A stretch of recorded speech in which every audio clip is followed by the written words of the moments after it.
¿Alguna vez te has preguntado por qué en la prehistoria todo parecía estar a una escala gigantesca?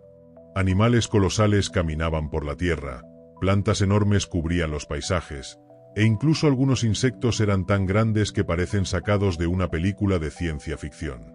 Hoy vamos a sumergirnos en esa fascinante era de los gigantes, explorando no solo quiénes eran estos titanes, sino también las razones científicas y evolutivas que explican por qué todo era tan grande en aquellos tiempos.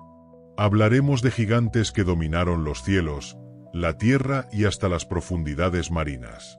Además, entenderemos cómo los cambios climáticos, la atmósfera y las leyes biológicas convergieron para crear esta época tan extraordinaria. Empezaremos con los animales prehistóricos que definieron la palabra gigante. Desde los inmensos dinosaurios que pisaron la Tierra hace millones de años, hasta los enormes mamíferos que vagaron durante la última era glacial. Luego, nos adentraremos en los misterios de la megafauna y cómo su tamaño impactó en los ecosistemas antiguos. Pero no solo serán animales, también veremos por qué las plantas llegaron a tamaños impresionantes, y cómo el oxígeno y otros factores atmosféricos fueron determinantes. Y no menos importante, analizaremos el papel que jugó la evolución y la competencia por recursos para que el gigantismo fuera una estrategia exitosa en aquella época. Para entender por qué todo era tan grande en la prehistoria, primero tenemos que analizar el contexto ambiental en el que vivían estos gigantes. Durante el Paleozoico y Mesozoico, las condiciones atmosféricas eran muy diferentes a las actuales. En algunas épocas, la concentración de oxígeno en la atmósfera era significativamente más alta que la que tenemos hoy, lo que permitió que los cuerpos de ciertos animales y plantas crecieran sin las limitaciones que impone el oxígeno en la respiración y el metabolismo. Un ejemplo claro de este fenómeno son los insectos gigantes del Carbonífero, hace aproximadamente 300 millones de años. Libélulas con alas de hasta 70 centímetros de envergadura volaban en los cielos prehistóricos, una locura si lo comparamos con las libélulas actuales que difícilmente superan los 15 centímetros. Este gigantismo insectil estuvo directamente ligado al alto nivel de oxígeno, que llegó a ser un 35% en comparación con el 21% actual, facilitando un metabolismo más eficiente y un sistema respiratorio que podía alimentar cuerpos más grandes. Pero los insectos no fueron los únicos beneficiados. En la Tierra, los anfibios y reptiles también alcanzaron tamaños colosales. Algunos de los primeros reptiles gigantes aparecieron en el período Triásico, sentando las bases para los dinosaurios que dominarían el planeta durante millones de años. El gigantismo les ofrecía ventajas evolutivas, una mayor capacidad para dominar territorios, resistir ataques de depredadores y acceder a recursos difíciles. Sin embargo, también tenían que enfrentar enormes desafíos, como mantener la temperatura corporal y sostener su propio peso. Mientras tanto, en los océanos, criaturas como los cefalópodos gigantes y los peces enormes surcaban las profundidades marinas. Estos gigantes acuáticos encontraban en el agua un medio que facilitaba el soporte de grandes cuerpos, ya que la flotabilidad alivia la presión del peso. Los gigantes del mar no solo fueron enormes, sino también algunos de los depredadores más formidables de su tiempo, desempeñando roles cruciales en la cadena alimentaria y la biodiversidad marina. Este gigantismo no fue simplemente una cuestión de tamaño, sino una adaptación compleja a un mundo que era muy distinto al nuestro. A medida que avanzamos en el tiempo, veremos cómo la megafauna de la era glacial alcanzó tamaños que hoy nos parecen increíbles, y cómo factores como el clima y la competencia influyeron en su evolución. Una de las eras más conocidas por sus gigantes no son los dinosaurios, sino la última glaciación, que tuvo lugar hace apenas unos miles de años. Durante este periodo, conocido como el Pleistoceno, la Tierra estaba habitada por una megafauna sorprendente: mamuts lanudos, tigres dientes de sable, perezosos gigantes y rinocerontes lanudos, entre muchos otros. Estos animales no solo eran impresionantes por su tamaño, sino que también estaban adaptados a sobrevivir en condiciones extremadamente frías y duras. El gigantismo en la megafauna del Pleistoceno responde a varias teorías interesantes. Una de ellas es la regla de Bergman, que establece que los animales que viven en climas fríos tienden a ser más grandes, con cuerpos más voluminosos que conservan el calor de manera más eficiente. Por eso, muchos de los mamíferos de esa época crecieron tanto, para minimizar la pérdida de calor y sobrevivir a inviernos largos y severos. Además del tamaño, estas criaturas tenían adaptaciones especiales en su pelaje, grasa corporal y metabolismo para enfrentar las temperaturas extremas. Sin embargo, este gigantismo también tenía su lado vulnerable. A medida que el clima comenzó a calentarse al final de la era glacial, estos animales tuvieron que enfrentarse a cambios drásticos en su entorno, lo que, sumado a la presión de los primeros humanos cazadores, llevó a la extinción masiva de la megafauna. Un fenómeno fascinante es que el gigantismo en la prehistoria no solo se dio en tierra firme, sino también en islas y ambientes insulares, aunque con tendencias distintas. En algunas islas, los animales evolucionaron hacia tamaños gigantes, mientras que en otras tendieron a ser mucho más pequeños, un fenómeno conocido como gigantismo insular y enanismo insular, respectivamente. Por ejemplo, algunas especies de elefantes en islas del Mediterráneo evolucionaron hacia formas enanas, mientras que en otros lugares ciertos reptiles o aves crecieron hasta tamaños enormes debido a la ausencia de depredadores. Otro punto importante es que no solo el frío o el oxígeno influyeron en el gigantismo, sino también la competencia por recursos y el desarrollo de nichos ecológicos. Animales grandes podían alimentarse de plantas inaccesibles para especies más pequeñas o dominar a otros animales, imponiendo su supremacía en el ecosistema. A nivel evolutivo, el gigantismo es una respuesta a un conjunto complejo de factores ambientales y biológicos que cambiaron a lo largo de millones de años. Más allá del frío y la competencia, otro factor fundamental que contribuyó al gigantismo en la prehistoria fue la evolución de los sistemas circulatorios y óseos. Para que un animal crezca hasta tamaños colosales, su cuerpo necesita un soporte interno capaz de sostener ese peso y transportar eficazmente nutrientes y oxígeno a cada célula. Por eso, el diseño de los huesos y vasos sanguíneos fue clave en la historia de los gigantes. En los dinosaurios saurópodos, por ejemplo, sus huesos eran huecos pero muy fuertes, una estructura liviana que les permitía alcanzar longitudes que hoy desafían la imaginación, como el Argentinosaurus, que pudo medir hasta 30 metros de largo y pesar más de 70 toneladas. Además, estos gigantes desarrollaron sistemas circulatorios potentes con corazones adaptados para bombear sangre a través de cuellos larguísimos y cuerpos masivos. Otro aspecto fascinante está en la biomecánica. Estos animales tenían que moverse sin romper sus propios huesos ni agotarse rápidamente. Se cree que muchos de los dinosaurios gigantes usaban posturas que optimizaban la distribución de peso, y algunos tenían mecanismos de amortiguación en sus extremidades para soportar su masa. Por otro lado, los reptiles marinos gigantes, como los plesiosaurios y mosasaurios, tenían cuerpos hidrodinámicos que facilitaban su desplazamiento en el agua. La flotabilidad en el medio acuático les permitía crecer mucho más sin preocuparse tanto por la gravedad. Esto también explica por qué el océano fue un lugar ideal para la evolución de formas gigantescas, desde gigantescos tiburones prehistóricos hasta cetáceos enormes.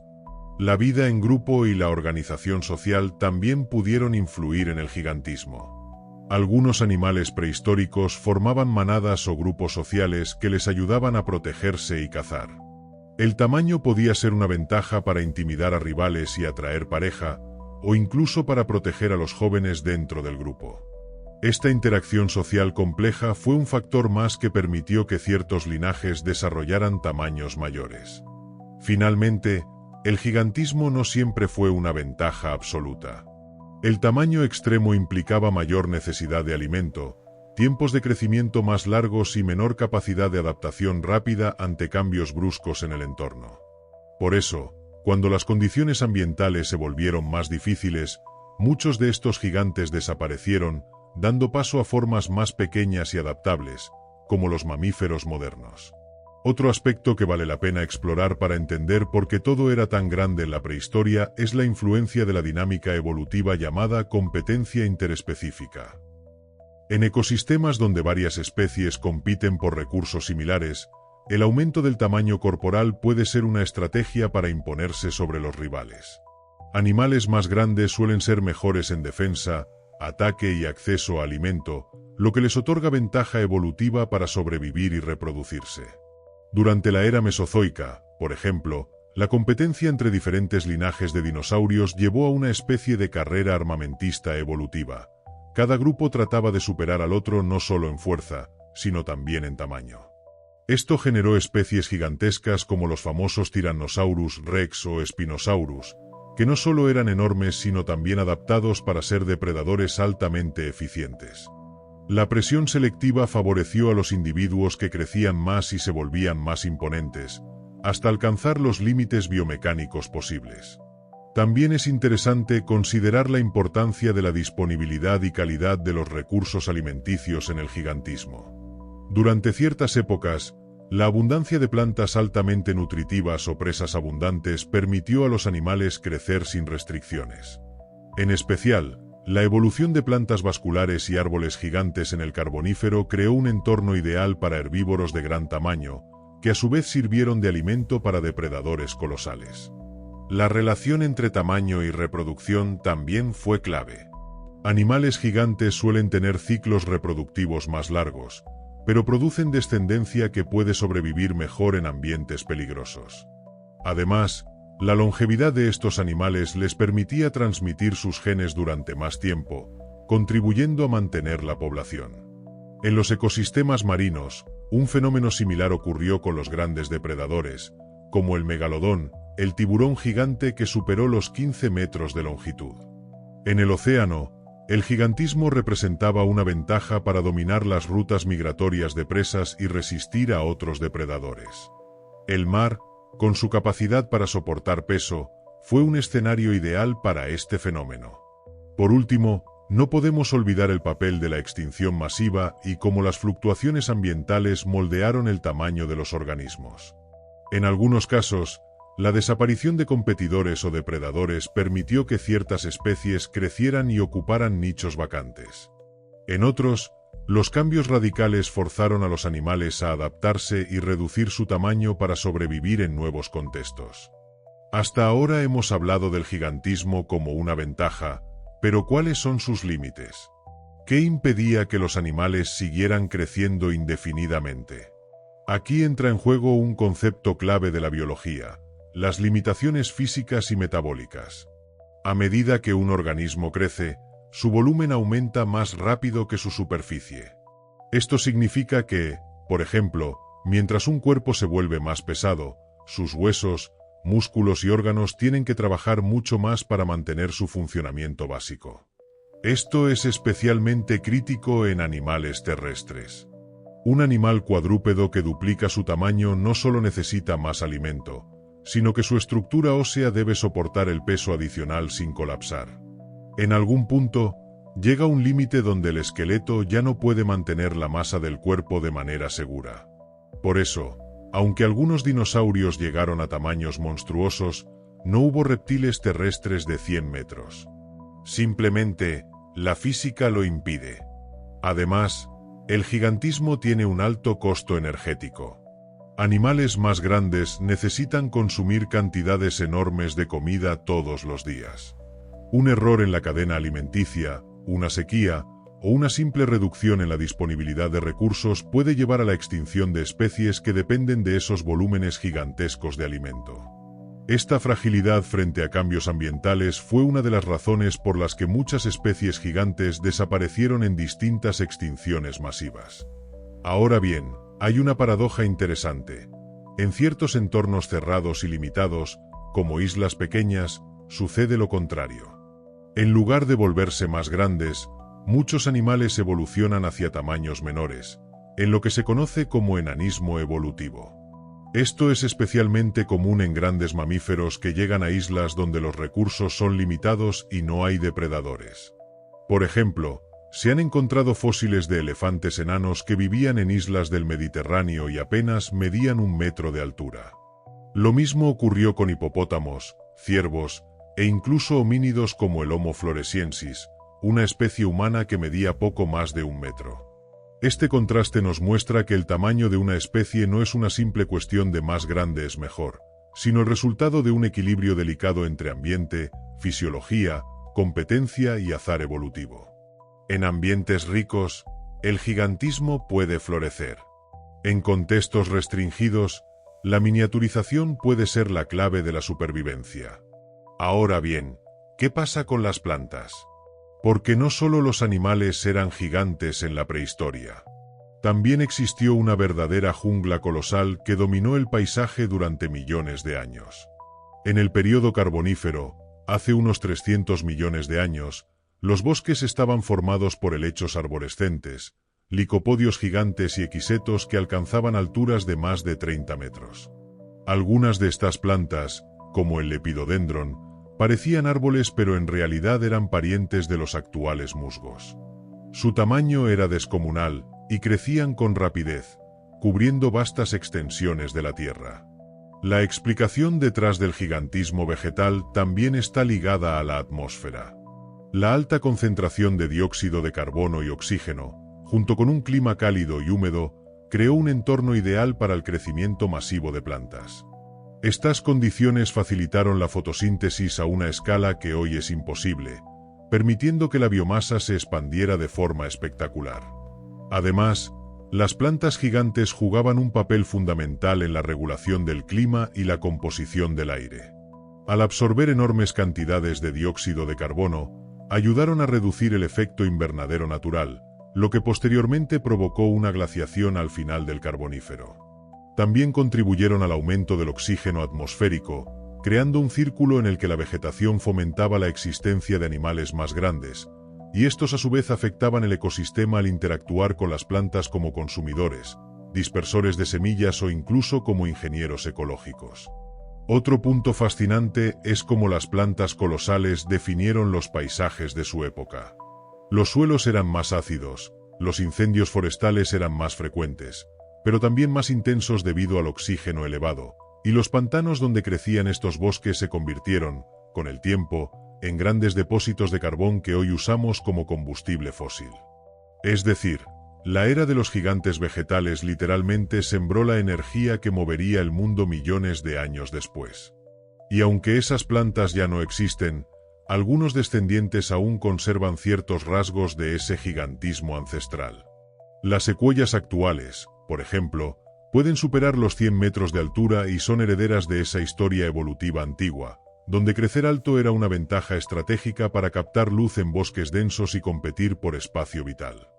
Hasta ahora hemos explorado las causas del gigantismo, pero hay una pregunta que intriga a muchos. ¿Por qué ya no existen estos gigantes? ¿Qué ocurrió para que el mundo dejara de estar dominado por criaturas colosales? La respuesta no es única, pero sí compleja.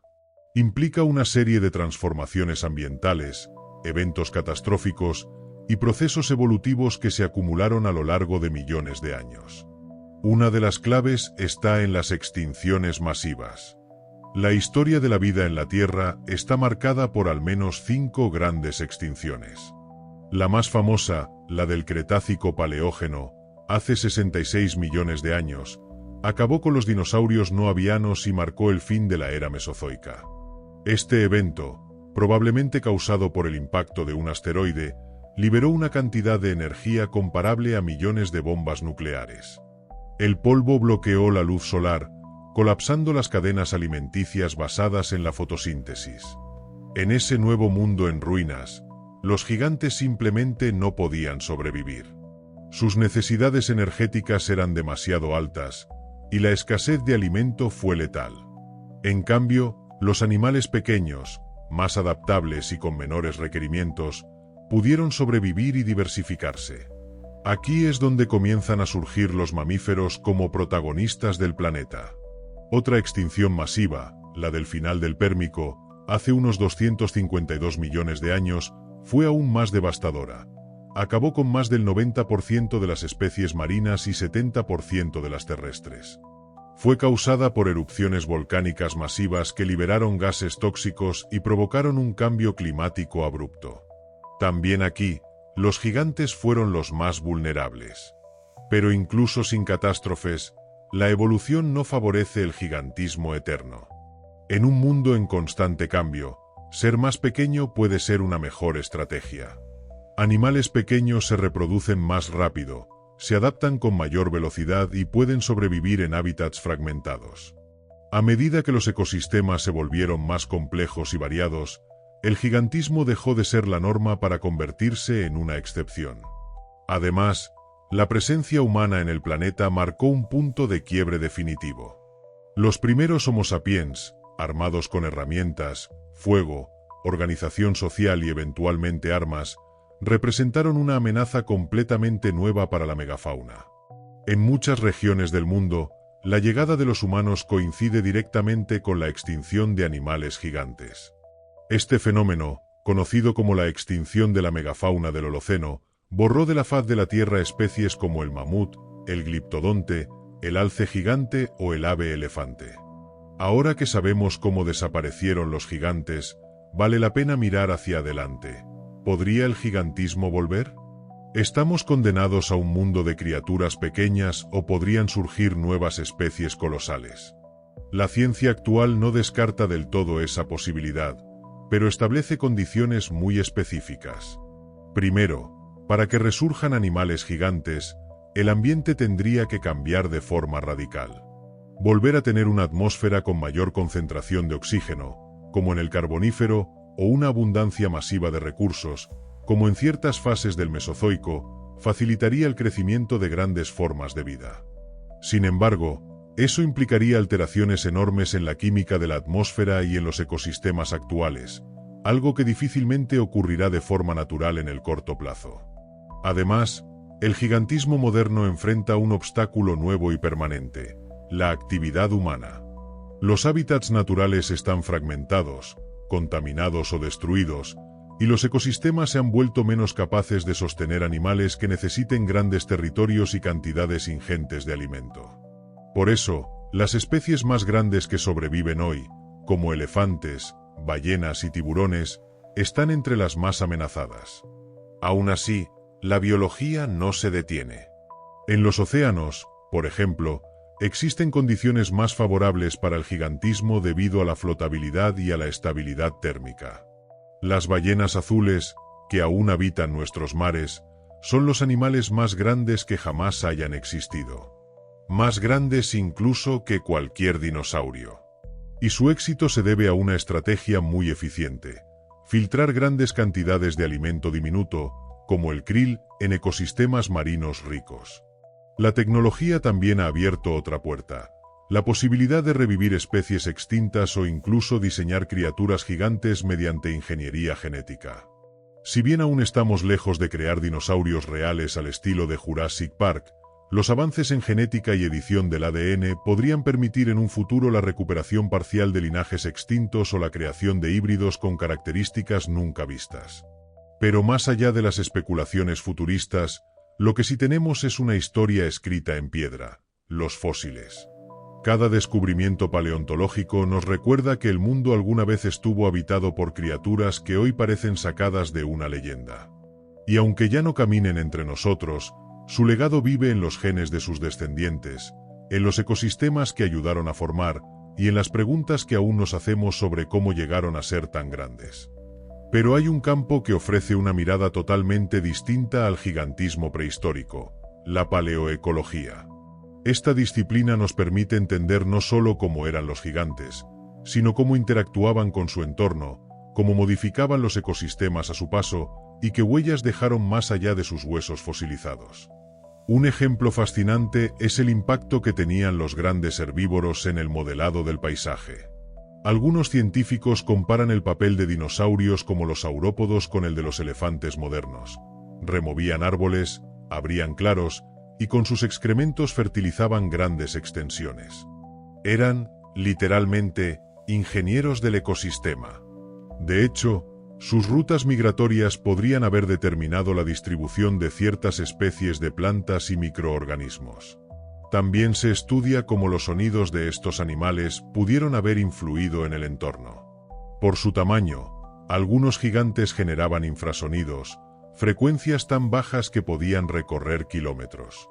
Esto les habría permitido comunicarse a distancia, coordinar movimientos grupales o alertar sobre peligros. Esta forma de comunicación, hoy presente en ballenas y elefantes, pudo haber tenido sus raíces en aquellos tiempos antiguos. Otro enfoque innovador es el estudio de las coprolitas, excrementos fosilizados. Aunque suene poco glamoroso, El análisis de coprolitas ha revelado detalles sorprendentes sobre la dieta, la salud y hasta los parásitos que afectaban a estos gigantes. En algunos casos, incluso se han encontrado restos de vegetación que ya no existe, permitiendo reconstruir parte del ecosistema perdido. Además, la forma en que los cuerpos de estos animales gigantes se descomponían tenía un gran efecto ecológico. Cuando un dinosaurio o un mamut moría, su cadáver se convertía en un microecosistema que alimentaba a carroñeros, insectos, hongos y bacterias durante semanas o meses. Este fenómeno, conocido como necrobioma, sigue siendo estudiado hoy para entender procesos de reciclaje biológico. Incluso sus huellas fosilizadas ofrecen pistas clave. Las ignitas, como se les llama, pueden conservarse durante millones de años y mostrar cómo caminaban, si iban en grupo, si corrían o estaban heridos. Y en algunos casos, estas huellas muestran encuentros entre especies, persecuciones, enfrentamientos o incluso estampidas. Todo esto nos lleva a una conclusión. Los gigantes prehistóricos no eran solo cosas grandes, sino seres profundamente integrados en el tejido de la vida terrestre. Su tamaño, más que una curiosidad, era parte de una red ecológica compleja, donde cada elemento tenía una función crítica. Hemos hablado de animales terrestres, marinos y hasta de plantas gigantes, pero hay un grupo que muchas veces pasa desapercibido cuando se habla de gigantismo: los insectos. Sí, en la prehistoria también hubo insectos colosales que hoy parecerían sacados de una película de terror. Y sus dimensiones tienen todo que ver con las condiciones atmosféricas del pasado.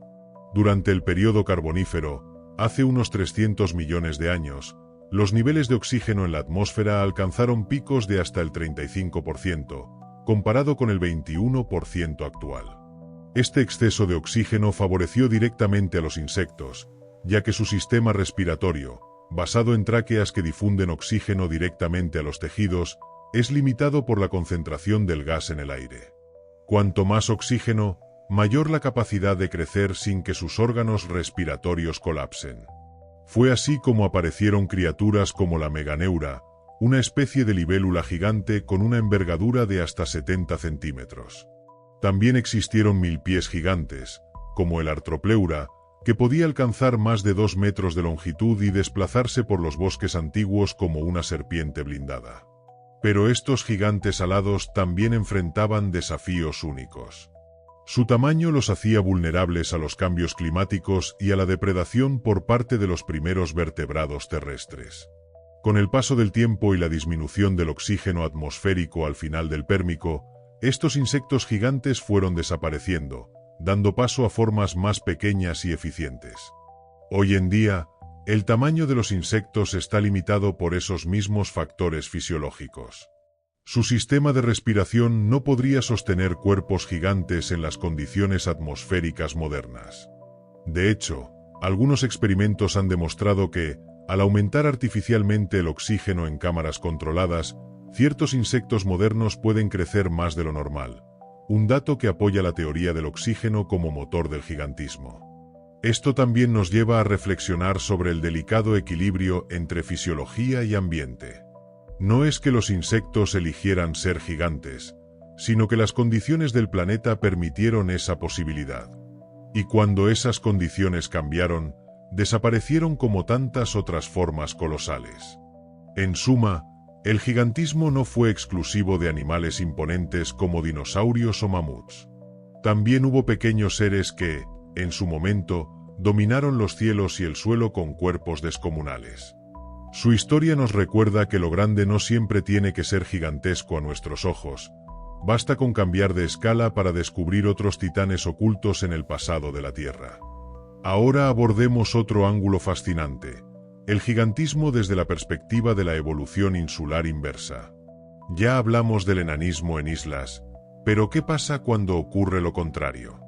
En algunas islas, ciertos animales pequeños evolucionaron hacia formas mucho más grandes que sus parientes continentales. Este fenómeno, aunque menos común, se conoce como gigantismo insular. Un ejemplo notable es el de algunas especies de lagartos y roedores que, al quedar aislados del continente, aumentaron de tamaño al ocupar nichos ecológicos vacíos. Sin depredadores naturales y con menos competencia, estos animales podían crecer sin restricciones. En Madagascar, por ejemplo, existieron lémures gigantes que superaban fácilmente el tamaño de un gorila. También se han encontrado tortugas terrestres gigantes en muchas islas, como las Galápagos y Seychelles. Este tipo de gigantismo no solo es curioso por su escala, sino por cómo desafía las reglas clásicas de la evolución. En estos entornos aislados, la selección natural actúa de forma diferente y permite que ciertos linajes experimenten trayectorias evolutivas impensables en ambientes abiertos. Lo que normalmente sería una desventaja, como un cuerpo grande y lento, se convierte en una ventaja cuando desaparecen las presiones externas. De hecho, algunos paleontólogos consideran que las islas han sido verdaderos laboratorios evolutivos, donde muchas especies desarrollaron características únicas, incluyendo el gigantismo. Lo interesante es que estas adaptaciones no siempre eran permanentes. Cuando el ambiente insular se alteraba, ya sea por la llegada de humanos o por cambios climáticos, muchas de estas especies desaparecían con rapidez. Su especialización extrema, la misma que las hacía tan fascinantes, también las volvía frágiles. Pero este fenómeno no es solo cosa del pasado. Aún hoy, podemos ver sus ecos en especies actuales. Las iguanas marinas de Galápagos, por ejemplo, son las únicas de su tipo en el mundo, y aunque no sean gigantes en el sentido tradicional, son mucho más grandes que sus parientes continentales. Lo mismo ocurre con algunas especies de pájaros o insectos que, en determinadas islas, han alcanzado tamaños inusuales. Estas historias muestran que el gigantismo no es exclusivo de ciertos periodos ni de ciertas clases de animales. Puede surgir en cualquier rama del árbol de la vida, siempre que se den las condiciones ecológicas, geográficas y evolutivas necesarias. Y eso convierte al gigantismo en una herramienta poderosa para entender cómo funciona la vida en su conjunto. Y para cerrar este viaje por la era de los gigantes, hay un aspecto que pocas veces se considera: el papel del gigantismo en la imaginación humana. Desde tiempos remotos, las culturas han conservado el recuerdo, o tal vez la interpretación, de criaturas descomunales. Mitos sobre dragones, cíclopes, serpientes colosales o aves gigantes están presentes en casi todas las civilizaciones.